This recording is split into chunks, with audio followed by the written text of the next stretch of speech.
Definition of the fearful word, chaos. To the chaos practitioner, chaos is not the absence of order, but, to paraphrase Henry Miller, an order beyond understanding.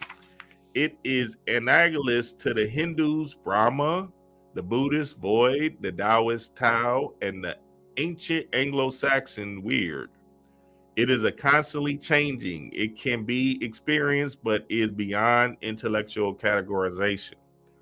Order is at best the aspect of indescribable reality that our sensory equipment permits us to perceive. Okay, so watch this. So when everything comes into order, that's what our senses, our eyes, our touch, our feel is say, okay, this is what we perceive this to be, right? But out of the chaos, right, that's the potential of something coming into order and something coming greater. Watch this. It says the bee sees the flower differently than a human being.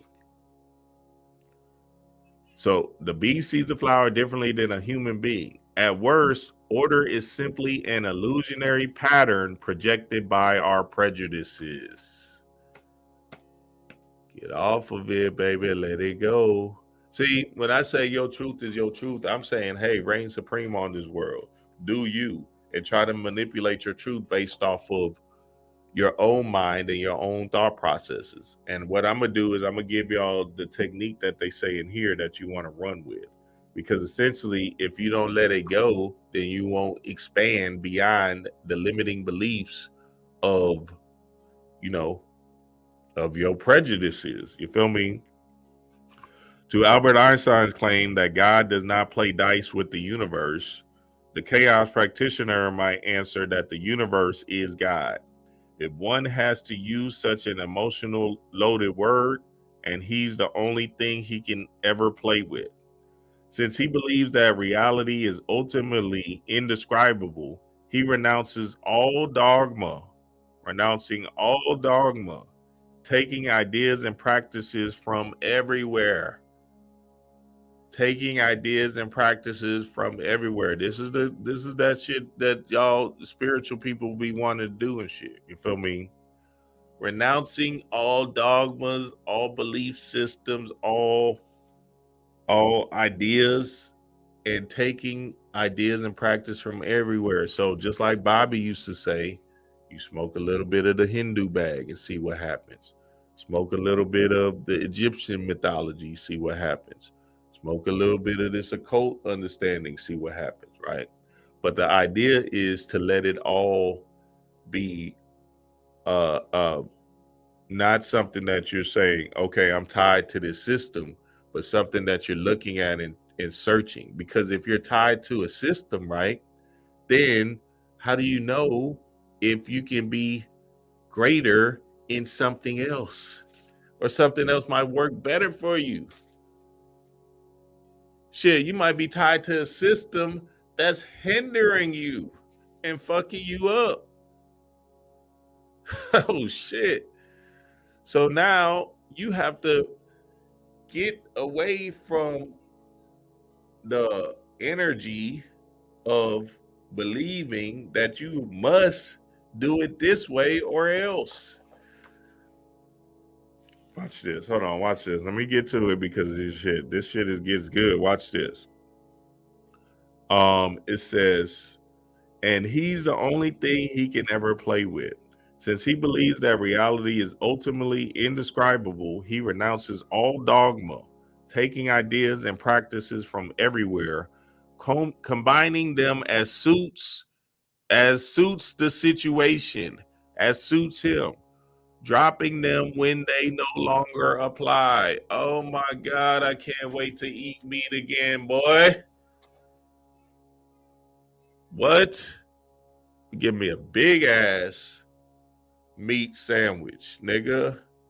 I can't wait, boy. I'm gonna turn up on that. God, you know what? That barbecue is gonna taste oh so good. What? Be ribbed the hell out, boy. God damn.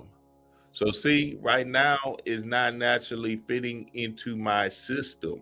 It's not fitting into my existence.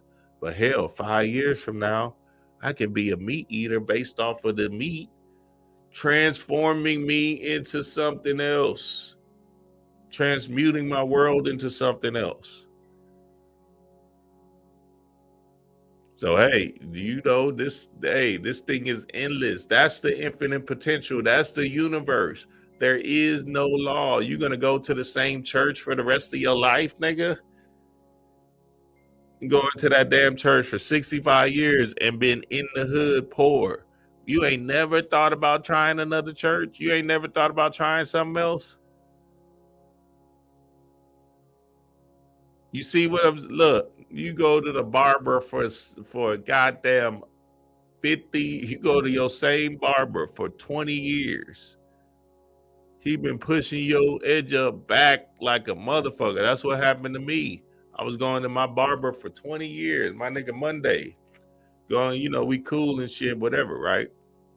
I was a kid. I was going to him as a kid, and he used to hit on my mama and shit. African dude, right in the hood. You feel me?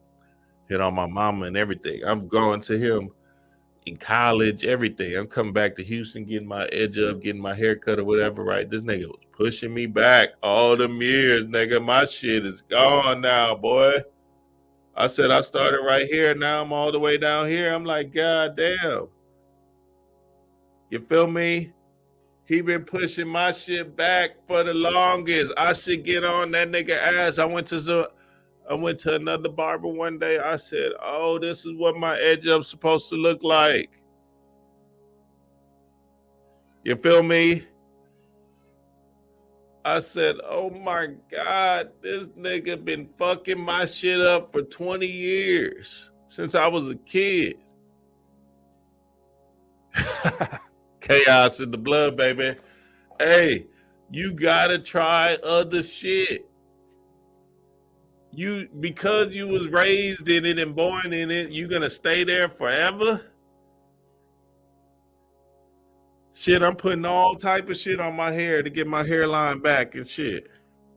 I'm like, God damn, this nigga Monday been pushing my shit back every Monday for motherfucker. And that's the funny thing. This nigga, they ain't even open on Mondays. This nigga, you know how the Africans, they change their name to something else. This nigga called himself Monday. Nigga, cause that nigga should have stayed closed, pushing my shit back forever, boy. I'm talking about chaos in the blood. I looked up one day, I said, oh nah, I said, damn, fucked my shit up. You don't know. Try something different.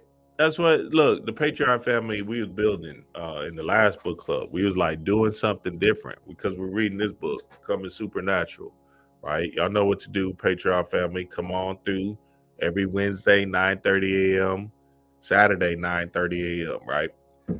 And we was just having a discussion with the book, and we was dropping and we was diving deep into the fold of doing something different, changing your cells, because you are essentially ran by your cells, which is your subconscious mind, which is the quantum realm. So now, if you don't try something different, you are in what they call what's the phrase? Thinking you're gonna get different results. Insanity. Doing the same thing and thinking you're gonna get different results. You got to do something different, family. You got to change and keep on terraforming this thing, because you're limiting yourself to a notion or idea that doesn't serve you. Watch this.